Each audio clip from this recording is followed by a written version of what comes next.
Good day ulit guys, andito po muli tayo sa panibagong video natin.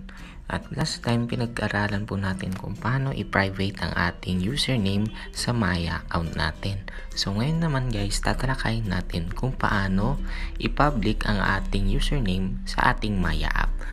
So marami nagtatanong guys, ano nga bang pinagkaiba ng naka-public sa private? So titignan po natin yan kung ano ang pinagkaiba nila. Open po natin ang ating Maya app. Then, punta po tayo dun sa tao icon. Yan. At punta tayo sa settings. Punta po tayo dito sa set public name. At kung makikita nyo po guys, naka-off po itong sa akin, yung show public name, naka-off po. Ibig sabihin po, yung aking account ay naka-private. Hindi po makikita ng iba ang aking username pag nagkakaroon kami ng transaction. So, tignan po natin yung itsura ng mga naka-public na account. Type po tayo mga number. Ito guys, piliin po natin itong number na to. And kunyari mag-send tayo ng piso. Yan. As you can see guys, ayan. Yung ganyan pong itsura ay naka-public po yung kanyang username. So makikita po yung kanyang name. And ano nga po ba yung itsura ng account natin sa Maya kapag ang ating username ay naka-private? So titingnan po natin yan mamaya. Back po natin. Back. Okay, yan. So yun guys, sinet as private po natin yung account kanina nakita natin. Yan, try po ulit natin na sendan siya ng money. So, lagay po natin ulit yung number niya. Ito po. Send tayong piso.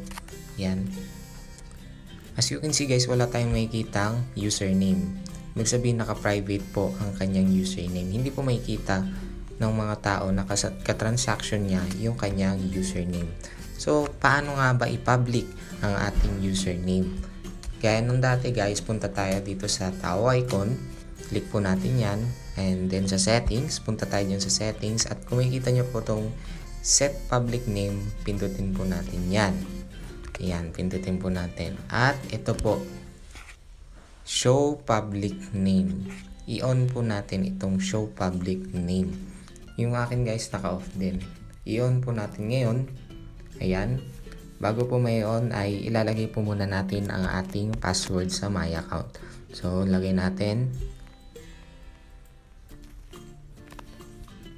Yun, nakikita nyo na naman yan guys. Awesome, your public name setting changes has been saved. So yun guys, naka-public na po ang aking username sa Maya. Ganun lang po kadali guys na i-public ang ating username sa Maya. So, may advantages kapag naka-private ang inyong username sa Maya. Meron ding advantages kapag naka-public. At kapag naka-public po ang ating username sa Maya, iwas po tayo sa scam, iwas po tayo sa mga bogus, yan. Kasi kilala po natin yung katransaction natin. So, yun. At madali ka rin masisendan ng pera kasi may identity po yung iyong Maya account. Hindi katulad po ng mga Maya account na naka-private ang kanilang username, pwede pong magkamali yung mga magsisend ng money sa kanila, lalo na kapag nagkamali sila ng pag-type sa number na sisendan nila, ay mapupunta po sa ibang account or ibang My account yung isend na pera. Kaya advantage din po na nakalagay po ang ating username sa ating Maya account. So, yun lamang po guys sa araw na ito. Sana may bago po tayong natutunan. God bless. Thank you guys sa panonood ng aming video. Naway nakatulong to sa inyo.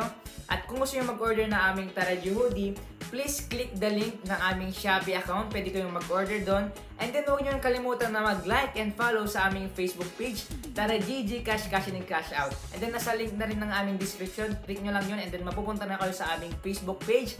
And then huwag nyo kalimutan guys na mag-comment ng mga tricks para matulungan rin natin ng ating mga viewers. Maraming salamat sa pag-comment and God bless you.